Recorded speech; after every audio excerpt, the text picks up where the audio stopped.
Hello students, आज हम social science के अंतर्गत चैप्टर 5 हिस्ट्री में पढ़ेंगे when people rebel 1857 and after.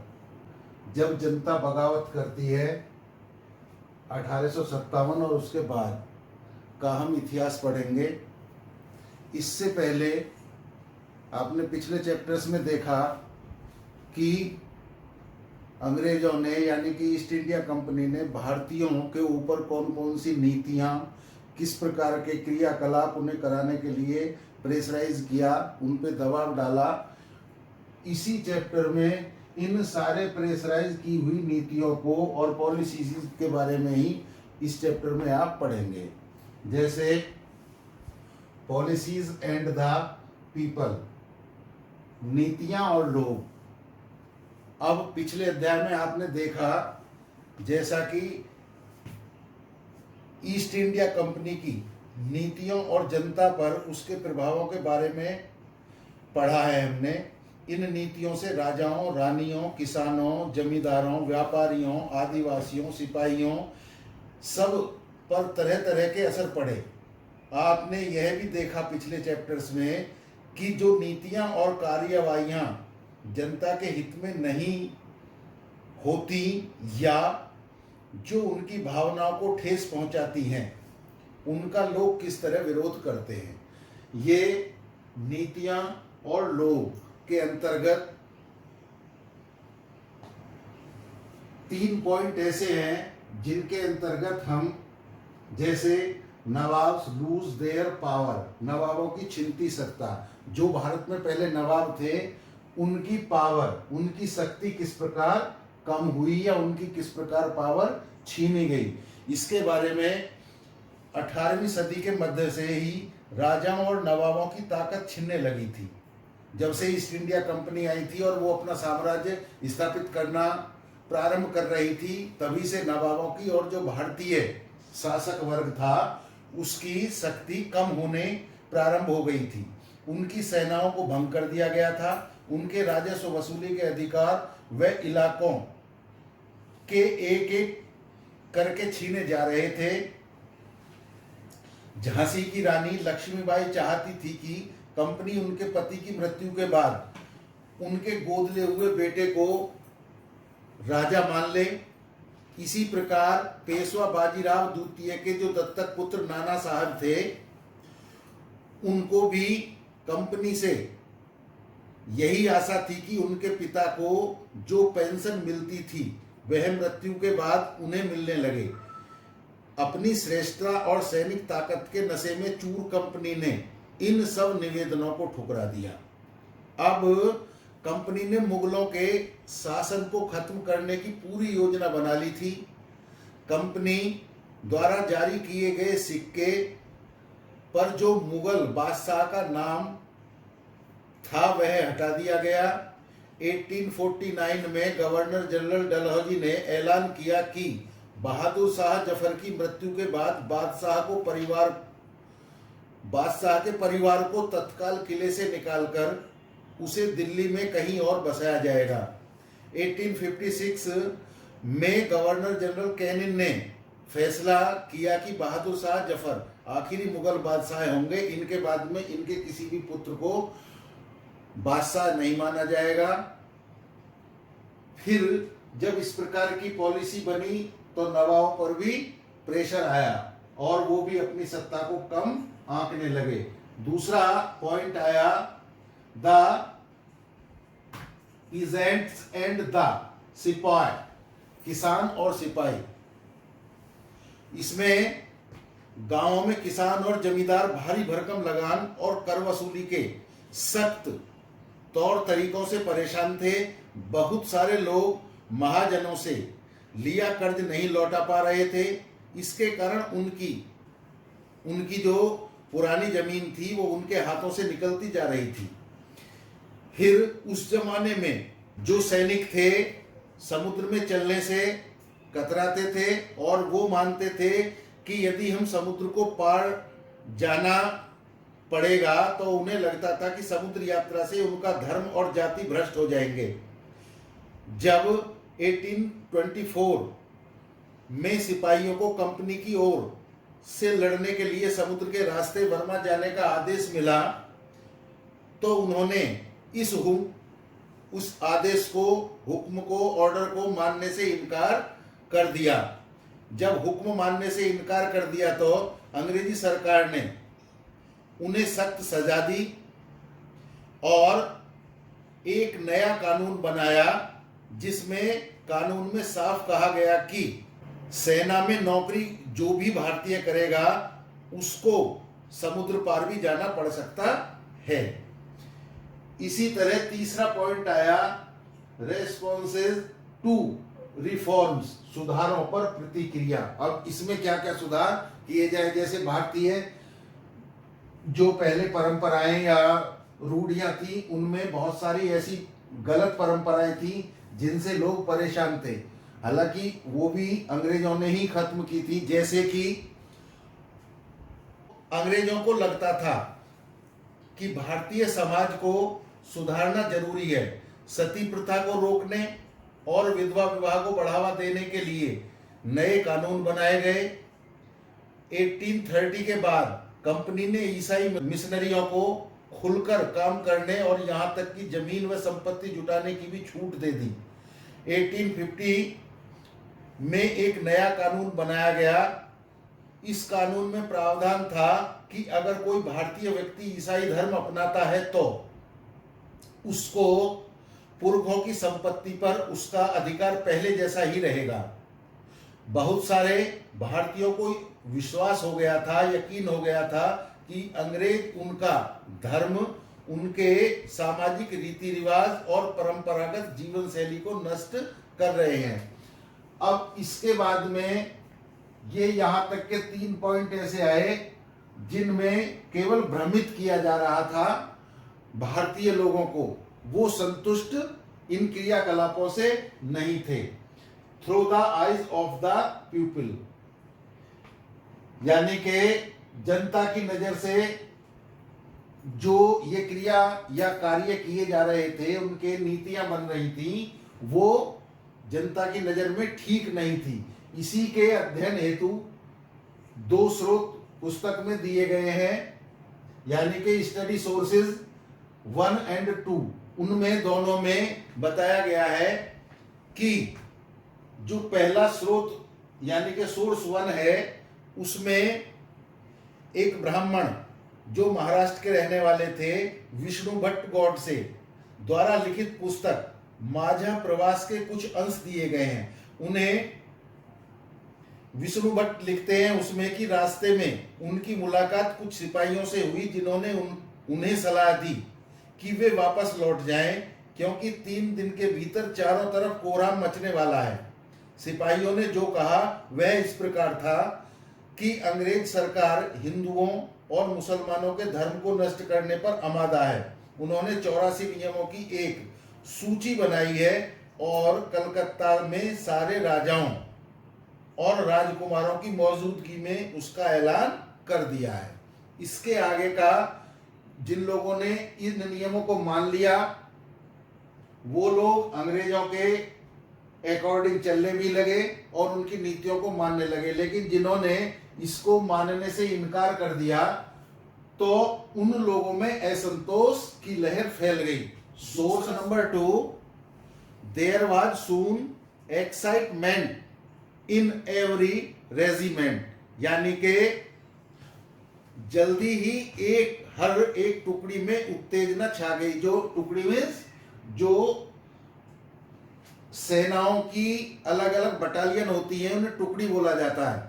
तो उसमें कैसे उत्तेजना आई, एक सूबेदार थे सीताराम पांडे, जो 1812 में बंगाल नेटिव आर्मी में सिपाही के तौर पर भर्ती हुए थे।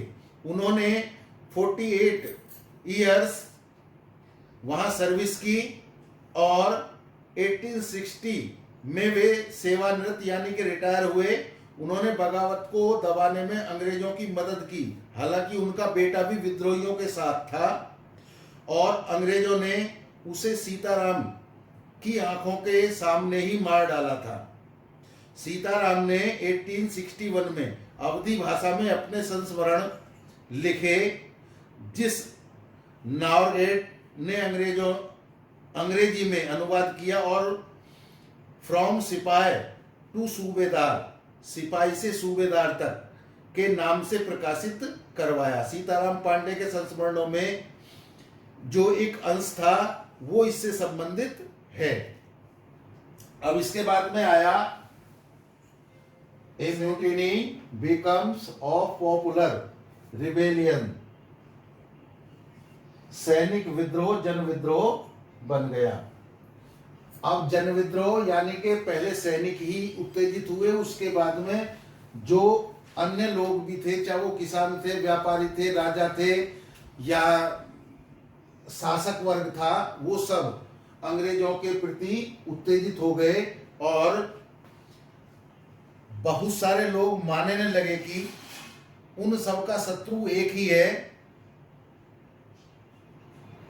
ब्रिटिश सरकार। इस तरह की स्थिति में हालात अपने हाथ में लेने के लिए लोगों को संगठित होना पड़ता है। उसे संचार, पहलकदमी और आत्मविश्वास का परिचय देना होता है। भारत के उत्तरी भागों में 1857 में ऐसी ही स्थिति पैदा हो गई थी। मई 1857 में शुरू हुई इस बगावत ने भारत में कंपनी का अस्तित्व ही खतरे में डाल दिया था। मेरठ से शुरू करके सिपाहियों ने कई जगह बगावत की। समाज के विभिन्न तबकों, जो कैटेगरीज थी लोगों की, कोई व्यापारी था, कोई किसान था, कोई शासक था, कोई मजदूर था, इस प्रकार के सभी लोगों ने मिलकर, असंख्य लोगों ने विद्रोही तेवरों के साथ सभी खड़े हो गए लड़ने के लिए। कुछ लोग मानते हैं कि 19वीं सदी में उपनिवेशवाद के खिलाफ दुनिया भर में यह सबसे बड़ा सशस्त्र संघर्ष था। फिर अलग अलग इनके पार्ट, यानी कि फ्रॉम मेरठ टू दिल्ली, मेरठ से दिल्ली तक का जो हुआ, ये 29 मार्च 1857 को युवा सिपाही मंगल पांडे को बैरकपुर में अपने अफसरों पर हमला करने के आरोप में फांसी पर लटका दिया गया। सिपाहियों के नए कारतूसों के साथ फौजी अभ्यास करने से इनकार कर दिया सिपाहियों ने। अब इसी अभ्यास को न करने के कारण 85 सिपाहियों को, 85 जो सिपाही थे, पुलिस मैन थे या मिलिट्री मैन थे, उन्हें नौकरी से निकाल दिया गया। उन्हें अपने अफसरों का हुक्म न मानने के आरोप में 10-10 साल की सजा दी गई। यह बात 9 मई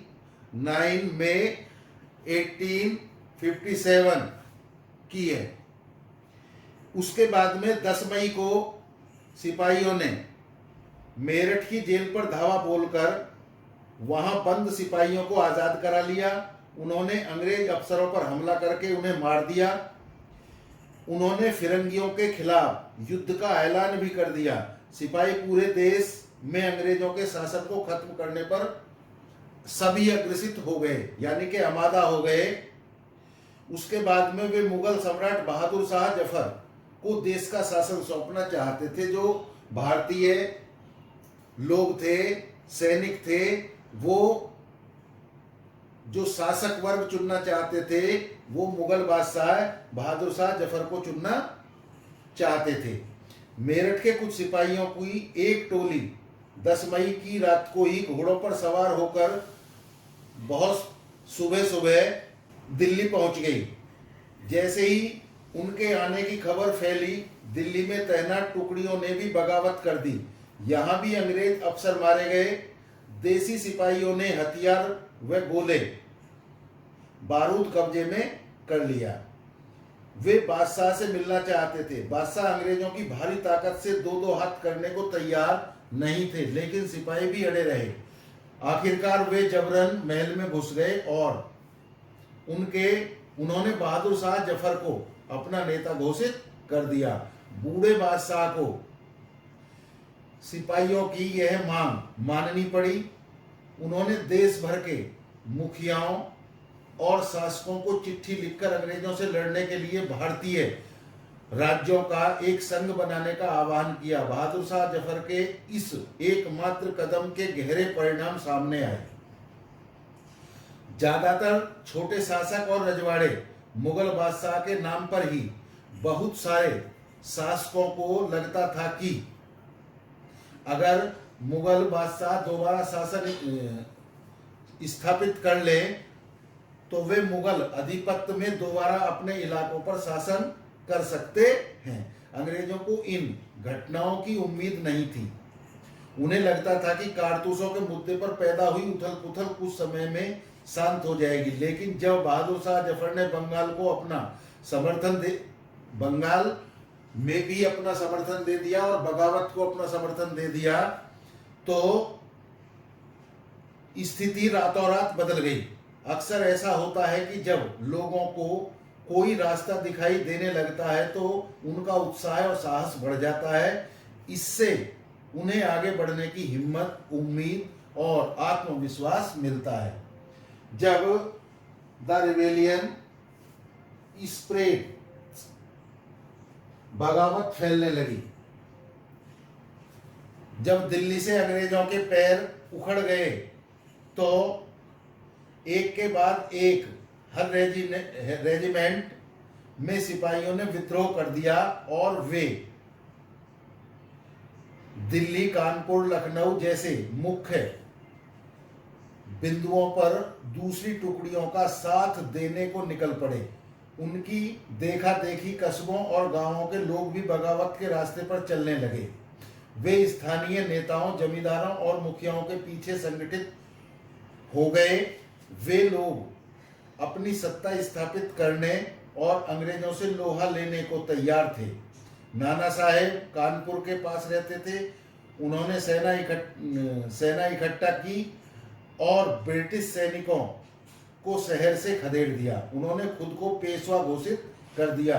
लखनऊ की गद्दी से हटा दिए गए नवाब वाजिद अली शाह के बेटे ब्रिजेश कद्र को नया नवाब घोषित कर दिया गया। ब्रिजेश कद्र ने भी बहादुर शाह जफर को अपना बादशाह मान लिया। उनकी मां बेगम हजरत महल ने अंग्रेजों के खिलाफ विद्रोह को बढ़ावा देने से बढ़ चढ़कर हिस्सा लिया। झांसी में रानी लक्ष्मीबाई भी विद्रोही सिपाहियों के साथ जा मिली। उन्होंने नाना साहब के सेनापति तात्या टोपे के साथ मिलकर अंग्रेजों को भारी चुनौती दी। इससे लोगों को यकीन हो गया कि अब अंग्रेजों का शासन खत्म हो चुका है। अब लोगों को विद्रोह में कूद पड़ने का गहरा आत्मविश्वास मिल गया था। खास तौर पर अवध के इलाके में चौतरफा यानी कि चारों तरफ से बगावत की स्थिति थी। 6 अगस्त 1857 को लेफ्टिनेंट कर्नल टाइटल ने अपने कमांडर इन चीफ को टेलीग्राम भेजा, जिसमें उसने अंग्रेजों के भय को व्यक्त किया। मौलवी अहमदुल्ला शाह ने भविष्यवाणी कर दी कि अंग्रेजों का शासन जल्दी ही खत्म हो जाएगा। दिल्ली में अंग्रेजों का सफाया करने के लिए बहुत सारे गाजी यानी कि धर्म योद्धा इकट्ठा हो गए थे। बिहार के एक पुराने जमींदार कुंवर सिंह ने भी विद्रोही सिपाहियों का साथ दिया और महीनों तक अंग्रेजों से लड़ाई लड़ी।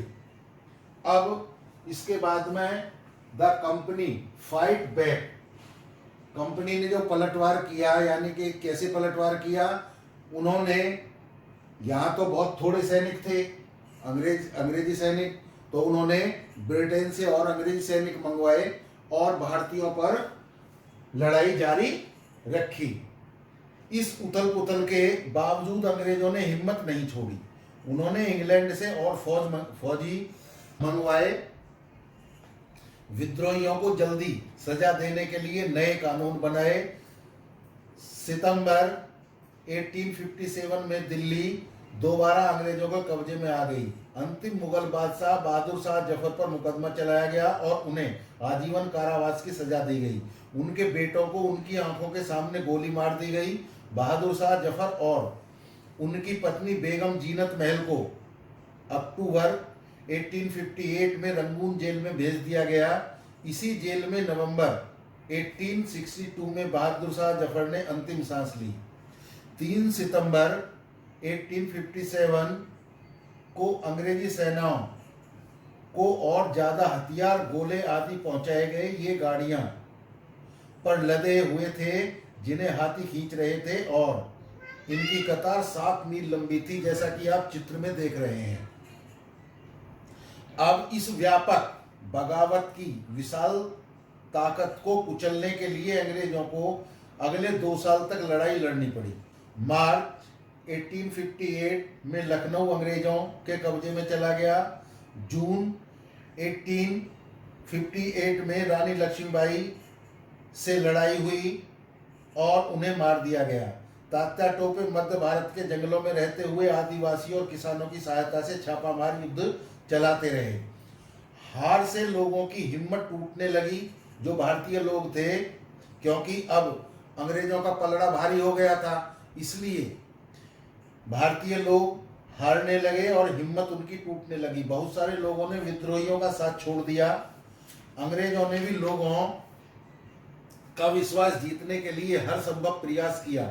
उन्होंने वफादार भूस्वामियों के लिए इनामों का ऐलान कर दिया। उन्हें आश्वासन दिया गया कि उनकी जमीन पर उनके परंपरागत अधिकार बने रहेंगे। जिन्होंने विद्रोह किया था उनके साथ में सख्ती से उन्होंने कार्यवाही की। सैकड़ों सिपाहियों, विद्रोहियों, नवाबों और राजाओं को उन्होंने मुकदमे चलाए और फांसी पर लटका दिया। जो आफ्टर मैथ यानी कि विद्रोह के बाद क्या हुआ, अंग्रेजों ने 1859 के आखिर तक देश पर दोबारा नियंत्रण पा लिया था, लेकिन अब वे पहले वाली नीतियों के सहारे शासन नहीं चला सकते थे। अंग्रेजों ने जो बदलाव किए वो इस प्रकार किए, जैसे कि नंबर 1, ब्रिटिश संसद ने 1858 में एक नया कानून पारित किया और ईस्ट इंडिया कंपनी के सारे अधिकार ब्रिटिश साम्राज्य के हाथ में सौंप दिए, ताकि भारतीय मामलों को ज्यादा बेहतर ढंग से संभाला जा सके। ब्रिटिश मंत्रिमंडल के एक सदस्य को भारत मंत्री के रूप में नियुक्त किया गया। भारत के गवर्नर जनरल को वायसराय का पद दिया गया। इस प्रकार उसे इंग्लैंड के राजा रानी का निजी प्रतिनिधि घोषित कर दिया गया। फलस्वरूप अंग्रेज सरकार ने भारत के शासन की जिम्मेदारी सीधे अपने हाथों में ले ली। नंबर 2, देश के सभी शासकों को भरोसा दिया गया कि भविष्य में कभी भी उनके भू क्षेत्र यानी कि जो एरियाज है, जो उनका साम्राज्य है, उन पर किसी भी तरह से कब्जा नहीं किया जाएगा। उन्हें अपनी रियासत अपने वंशजों, यहाँ तक कि दत्तक पुत्रों को सौंपने की भी छूट दे दी गई, बशर्ते कि वो रानी को अपना शासक या अपना प्रतिनिधि मान लें। सेना में नंबर 3, सेना में भारतीय सिपाहियों का अनुपात कम कर दिया गया। यूरोपीय सिपाहियों की संख्या बढ़ाने का फैसला लिया गया। यह भी तय किया गया कि अवध, बिहार, मध्य भारत और दक्षिण भारत में सिपाहियों की भर्ती करने की बजाय अब गोरखा, सिखों और पठानों में से ज्यादा सिपाहियां भर्ती किए जाएंगे। नंबर 4, मुसलमानों की जमीन और संपत्ति बड़े पैमाने पर जब्त की गई। उन्हें संदेह व शत्रुता के भाव से देखा जाने लगा। अंग्रेजों को लगता था कि यह विद्रोह उन्होंने ही खड़ा किया है। अब एक ये चैप्टर की मुख्य बातें मैंने आपको बताई हैं। एक और लास्ट में आता है जिसमें से कुछ क्वेश्चन बन सकते हैं आपके, जैसे कि परम शांति के एक स्वर्गिक साम्राज्य की खातिर जब 1857 में भारतीय विद्रोह फैला, उस समय चीन के दक्षिणी भागों में भी एक विशाल जनविद्रोह पैदा हो रहा था। यह विद्रोह 1850 से स्टार्ट होकर 1860 के मध्य में जाकर खत्म हुआ। हांग जिकुआंग के नेतृत्व में हजारों मेहनतकश गरीब लोगों ने परम शांति के स्वर्गिक साम्राज्य की स्थापना के लिए लड़ाई लड़ी। इस विद्रोह को ताइपिंग विद्रोह के नाम से भी जाना जाता है। इसे